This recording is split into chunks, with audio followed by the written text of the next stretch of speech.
నేను ఉన్నా లేకపోయినా పార్టీని తీసుకెళ్లి మనకి నడిపిస్తూ కొత్తగూడెంలో తనకంటే తన అభ్యర్థిగా నిలబడి కూడా నా మాట మీద గౌరవంతో సీనియర్ రాజకీయంగా చాలా అనుభవజ్ఞులైన లక్కినేని సురేందర్ గారు నిలబడతానంటే స్వచ్ఛందంగా సురేందర్ గారిని మనస్ఫూర్తిగా మద్దతు ఇస్తానని చెప్పిన వేముల కార్తిక్ గారికి మనస్ఫూర్తిగా నా ధన్యవాదాలు. Karthik, thank you. అందరికీ నా హృదయపూర్వక నమస్కారం. కొత్తగూడెం నియోజకవర్గం నుంచి ముఖ్యంగా వేముల కార్తిక్ పార్టీ కోసం ఎంతో బలంగా పనిచేశారు. ఈరోజు ఆయన కూడా కొన్ని ప్రత్యేక పరిస్థితుల వల్ల ఆయన కూడా కొంచెం త్యాగం చేయాల్సి వచ్చింది. ఒక సీనియర్ నాయకులకి జనసేన పార్టీ తరఫున నిలబడాల్సిన పరిస్థితి వచ్చినప్పుడు ఆయన త్యాగం చేశారు. కానీ యువ నాయకుడికి వేముల కార్తిక్ నేను మాటిస్తున్నాను, భవిష్యత్తులో మీ నాయకత్వాన్ని పెంపొందించేలాగా నేను చర్యలు తీసుకుంటాను, మీకు అండగా నిలబడతాను తెలియజేసుకుంటాను. Thank you Karthik. చాలా రోజుల దగ్గర నుంచి నేను జనసేన పార్టీకి రాజీనామా చేసినప్పటి నుంచి ప్రతిరోజు నేను డైలీ మాట్లాడే వ్యక్తులతో ఒక ఇద్దరు ముగ్గురికైనా నేను డైలీ ఈ టాపిక్ ఎక్స్ప్లెయిన్ చేయాల్సి వస్తుంది. దానివల్ల ఏంటంటే ఆ డే మొత్తం కూడా మైండ్ అంతా కూడా డిస్టర్బ్ అవుతుంది. కాబట్టి నేనేంటంటే షార్ట్గా మీ అందరికీ అసలు జరిగిన విషయం నేను చెప్పదలుచుకున్నాను. ఇదేంటంటే జనసేన పార్టీకి ఇబ్బంది పెట్టడానికో లేదా పవన్ కళ్యాణ్ గారిని ఇబ్బంది పెట్టాలనో లేదా నాయకులు ఇబ్బంది పెట్టాలనో ఈ విషయం నేను చెప్పట్లేదు. ఇదేంటంటే జనాలకు కూడా కొంతమంది అంటే నాతో కనెక్ట్ అయ్యి ఇన్ని సంవత్సరాలు తిరిగిన వాళ్ళకి, అలాగే నా మిత్రులకి, బంధువులకి అందరికి కూడా ఈ విషయం తెలిస్తే ఇక వాళ్ళు నాతో డిస్కస్ చేయరు, ఈ టాపిక్ అనేది ఇంతటితో అయిపోతుందని చెప్పి చెప్పదలుచుకున్నాను. అసలు ఏం జరిగిందంటే కొత్తగూడెం నియోజకవర్గంలో ఉండే వ్యక్తులందరికీ తెలుసు, లాస్ట్ ఎలక్షన్స్లో మనం కొత్తగూడెం నియోజకవర్గంలో ఇన్ఛార్జ్ ఉన్నప్పుడు చాలా కష్టపడి అన్ని గ్రామాలు నడుచుకుంటూ తిరగడం జరిగింది. నాతో పాటు చాలా మంది కార్యకర్తలు కష్టపడి తిరిగారు. తిరిగిన తర్వాత లాస్ట్ మినిట్లో బీఫామ్ అనేది వేరే బీజేపీ నుంచి వచ్చిన అతనికి జనసేనలో బీఫామ్ అనేది లాస్ట్ మినిట్లో ఇవ్వడం జరిగింది. పవన్ కళ్యాణ్ గారు కూడా నాతో పర్సనల్గా కూర్చోబెట్టి మాట్లాడారు. చాలా హ్యాపీ. ఆ టైంలో మనకి రెస్పెక్ట్ ఇచ్చారు. ఇచ్చి ఒక 2 నిమిషాలు ఆయన కూర్చోబెట్టి మాట్లాడారు. సరే, ఆయన ఎందుకు ఇస్తున్నాను ఏంటనేది రీజన్ చెప్పకపోయినా సరే కూడా నాకు ఆయన కూర్చోబెట్టి మాట్లాడినందుకు చాలా సంతోషం ఆ టైంలో.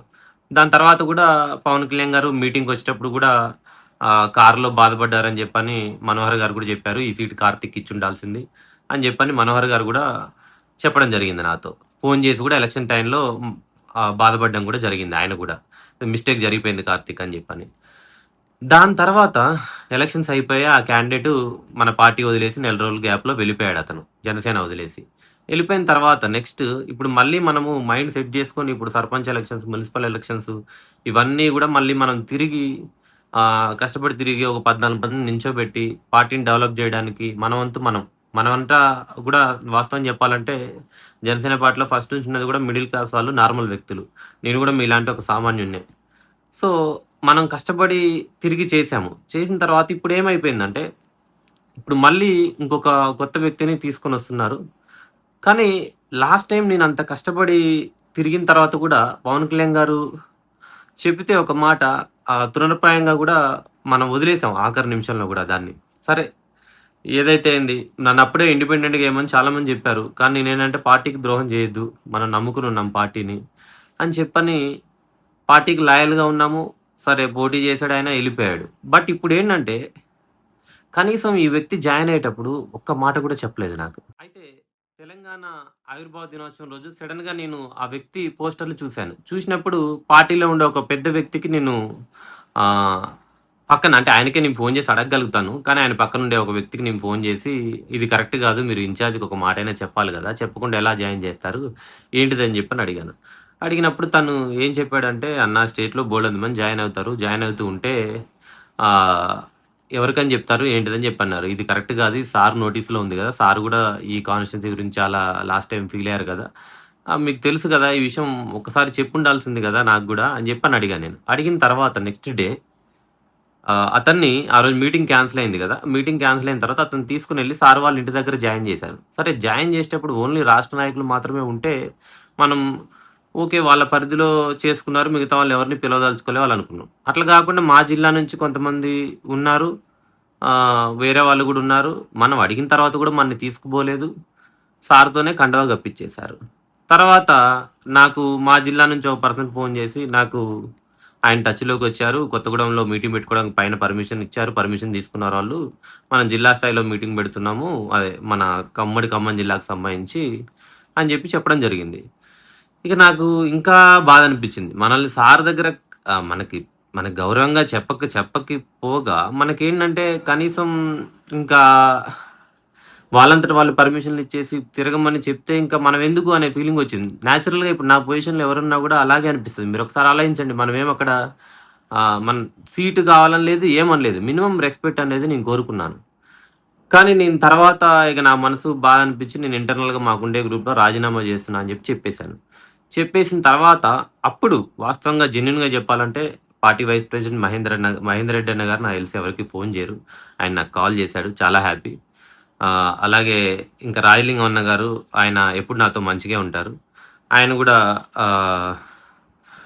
మంచిగా మాట్లాడారు. అవసరమైతే ఇంటికొచ్చి కూడా నన్ను తీసుకొచ్చి జాయిన్ చేస్తా అని చెప్పారు.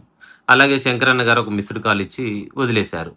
ఇది రాష్ట్ర నాయకుల దగ్గర నుంచి నేను రిజైన్ చేసిన తర్వాత నాకు వచ్చిన రెస్పాన్స్ ఇది. అలాగే నేను పవన్ కళ్యాణ్ గారి పిఏకి ఈ ఎన్టీఆర్ ప్రాసెస్ జరుగుతున్నప్పుడు రుక్మిణి గారికి నేను మెసేజ్ చేశాను. మెసేజ్ చేస్తే ఆమె ఎప్పుడు కూడా లాస్ట్ ఎలక్షన్స్లో యాక్చువల్గా సార్ని కలవడానికి కారణం ఆమె.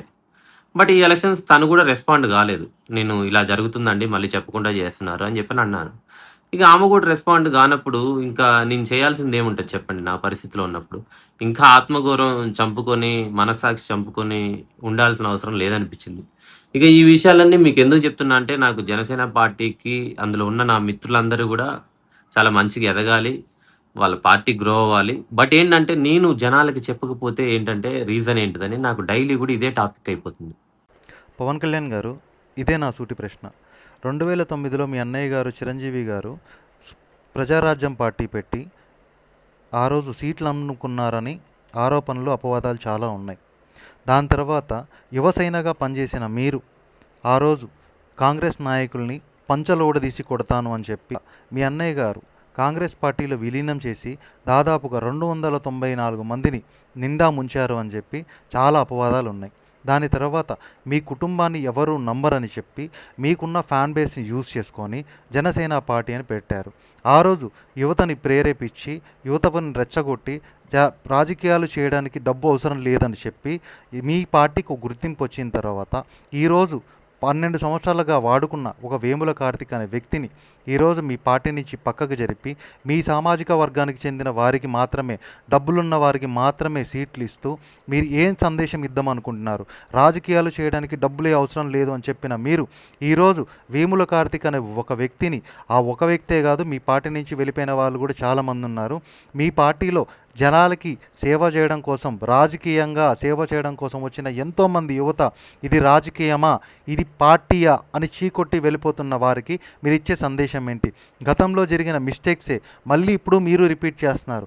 ఆ రోజు మీ అన్నయ్య గారు ప్రజారాజ్యం పార్టీని కాంగ్రెస్లో విలీనం చేసి ఎంతోమందిని నాశనం చేశారు. ఈరోజు కొత్తగా మీ సామాజిక వర్గానికి మాత్రమే సీట్లు ఇస్తూ, మీ సామాజిక వర్గంలో ఉన్న డబ్బులున్న వారికి సీట్లు ఇస్తూ ఏం సందేశం ఇద్దామని అనుకుంటున్నారు? జై హింద్.